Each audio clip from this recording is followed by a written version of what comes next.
Hey everybody, it's Jason Blaha here, and today I thought I would chat with you guys a little bit about why lifting heavy doesn't actually necessarily cause injuries, and it's generally fatigue. It's generally fatigue, mobility issues, or muscle imbalances, or generally a combination of those things that causes people to get hurt while lifting weights.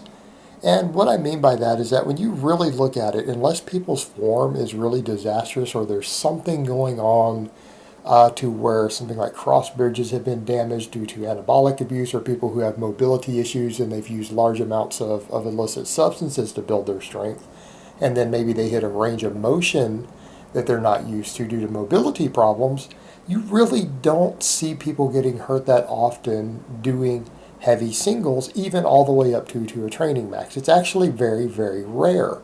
And the majority of even strength athletes and powerlifters I know who have been hurt, they're not usually getting hurt on one rep maxes outside of a competitive environment. And what I mean there is that when you see people get hurt doing these lifts, it's usually when they're doing twos, threes, fives, things like that. That's where people get hurt. And it makes sense if you think about it, because when you go to do a single rep, whether it's at 85%, 90%, 100% of your one rep max, what are you usually doing? Usually you're focused, you're concentrating, everything is tight, and you're trying to do it with the best form possible. And usually what ends up happening, if you go to press a really heavy weight for a one rep max, and it goes wrong, usually what happens? The weight just goes straight down. If you're squatting and you're not fatigued on any form of squat, what happens when you miss a lift? Usually you get driven straight into the safety. You get driven straight down onto the safety pins or safety straps or chains or whatever you're using. You get knocked straight down. Okay? You don't see lower back injuries there. Why? Because usually when people get that forward lean that causes them to miss a rep, that's usually fatigue, right? That's usually fatigue. And the only time you see that happen for someone who's doing it on a single is what? When they short stroke the bottom of the rep and then come up. Because they try to lift a weight that's just too heavy for them. They know it when they get under it, and they fail to reach depth, and then they get pulled forward on the way back up. Right? It's not if they reach depth and then they miss a lift on a single. They usually get driven straight into the ground. Same thing when we see deadlifts. The only time you see people put their back into a bad position is when they go to lift a weight that they can't, and they start in a bad position. But that also applies to the second rep, the fifth rep.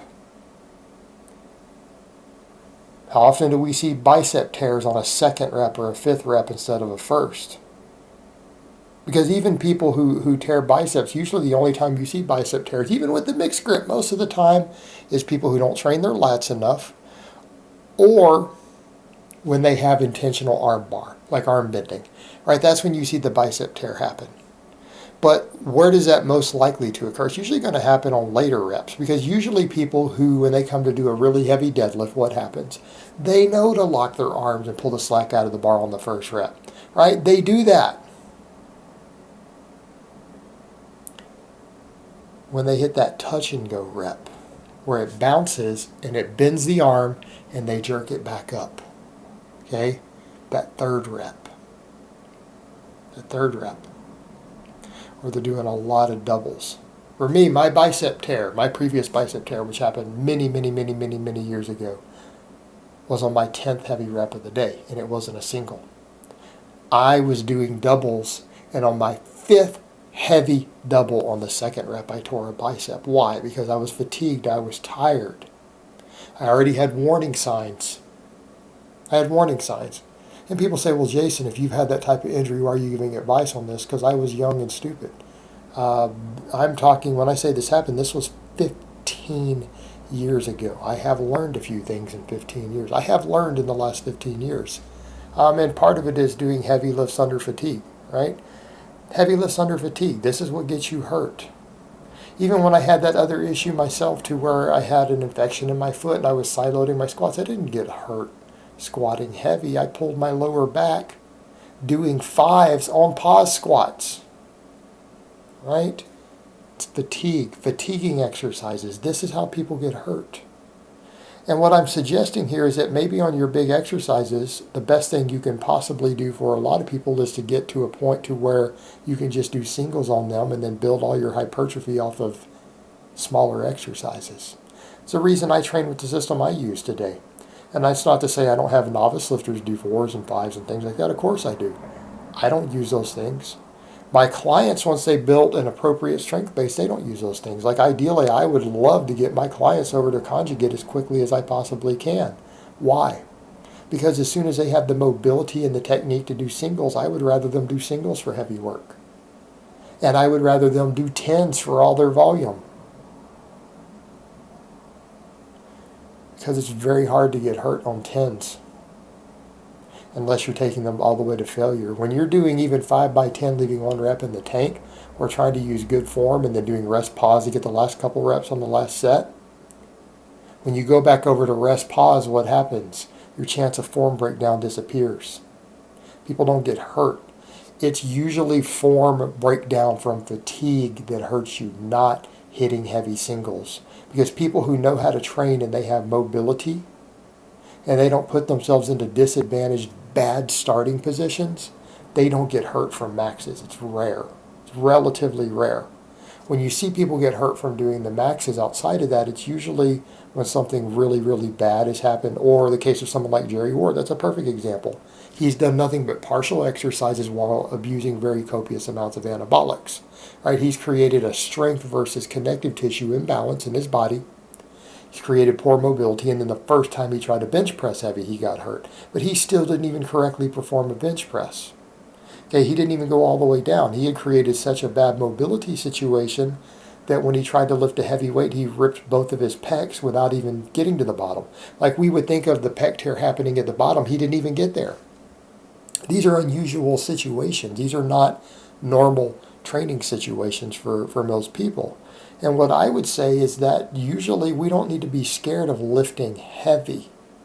It's not the lifting heavy we need to be worried about. If you have mobility because you've built basic mobility, you know how to brace yourself and you know how to get tight, you can grab all sorts of exercises to a 1 rep max safely.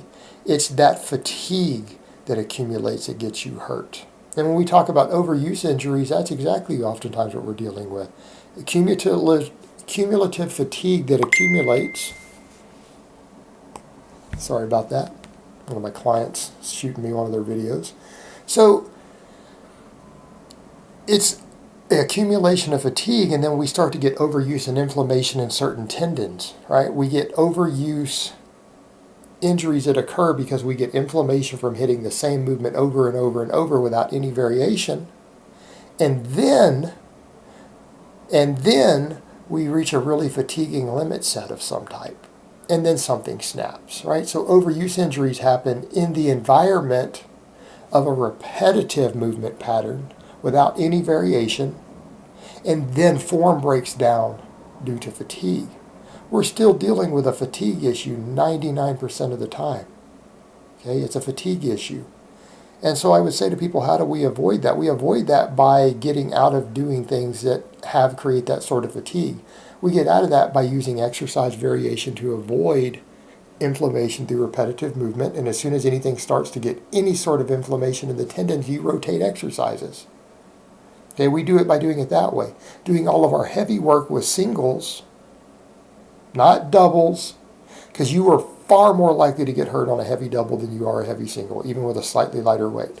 Like if your max is 500 pounds, you are less likely to get hurt doing a 500-pound lift than you are doing a double with 480 or 475. That second rep is where you get hurt. That third rep is where you get hurt. Taking a 5-rep set to failure is where you get hurt. Now, that's a place where the novice has to learn a lot of times. They have to learn there because we have to build a base. But they also aren't strong yet. They're usually not strong enough to be lifting heavy weights that are really going to hurt them. Our concern is when you actually have built enough muscular strength, combined with any sort of overuse, combined with any sort of mobility issue, that you are capable of ripping stuff. Right? Someone with 6 months of training experience usually isn't strong enough to tear their body apart yet. We're not as worried about it.